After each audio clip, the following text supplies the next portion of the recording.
kápẹ́ ire náà kò ní kọjá wa o.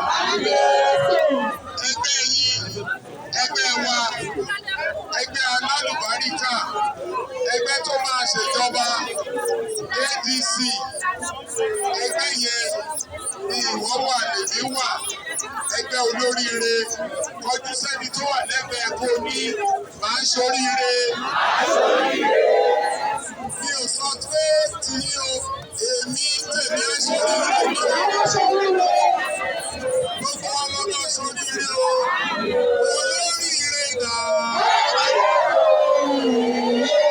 Olóríire dà. Election tó ń bọ̀ yìí, mo rí i pé a ti múra ní ward 8, a ti gba PVC wa sọ́wọ́, a dẹ̀ ti rẹ́dì láti dìbò. Ṣé rí gbogbo ìbò wa 100%? Ẹgbẹ́ ADC ní ká dì fún. Láti alẹ́ yìí lọ, a máa bẹ̀rẹ̀ house to house, ojúlé sójúlé, ká lọ máa sọ fún wọn wípé ẹgbẹ́ ADC ló lè ṣe wọ́n ní àǹfààní. Ẹgbẹ́ tí ò ní fìyà jẹ mẹ̀kúnnù, ẹgbẹ́ tó máa gbọ́ràn sí sílé toko lẹ́nu, ẹgbẹ́ tó máa mú ìdàgbàsókè bá wa, ẹgbẹ́ tó máa tọ́jú àwọn obìnrin, ẹgbẹ́ tó máa tọ́jú àwọn youth, ẹgbẹ́ ADC, ẹgbẹ́ yẹn ni kí wọ́n dìbò fún. Ní agbára Ọlọ́run, ní agbára Ọlọ́run, ẹgbẹ́ wa ló máa wọlé o. Àwọn ẹgbẹ́ tó wà níbí ní agbára Ọlọ́run wá lulẹ̀ o. Ojú sẹ́ni tó wà lẹ́gbẹ̀ẹ́ kó ní báyìí tó játijàti. Báyìí tó gbèrègbèrè. ADC ó máa mú ìdẹ̀rùn bá tilẹ̀ tóko. Ẹ jẹ́ kí n fi deputy governor wa hàn ní o. Ẹ̀yin ọ̀dọ́, sẹ́yìn youth wà bẹ́ẹ̀ yẹn. Èmi ò mọ̀ pé tí ẹ lè pété ọ̀sàlẹ̀ ṣe tí yóò dàbí pé tí ìjẹun yẹn. Ọ̀sàlẹ̀ tán. Ìgbésẹ̀mọ̀ táwọn youth wà bí ni. Ẹ ṣe. Ẹ jẹ́ kí n fi deputy wa hàn yìí.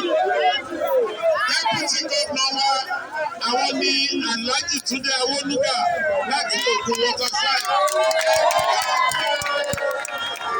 Ẹ̀kínáàpù.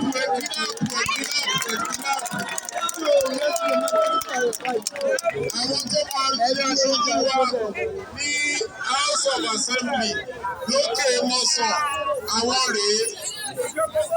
Bíbí ire tí ò ṣe fowó rà.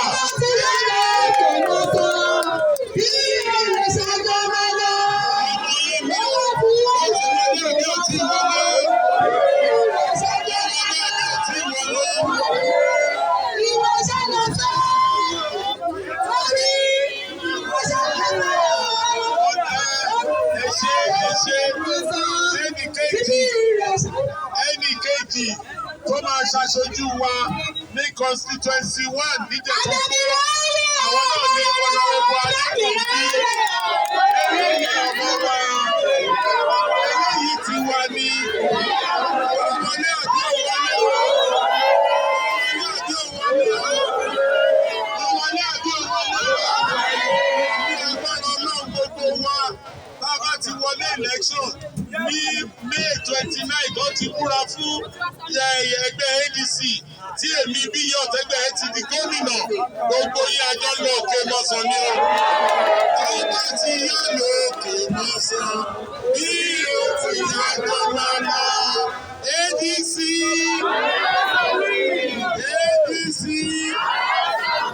Wọ́n fọ́ kí n ṣàjẹ̀kù kí n fi kí wé o.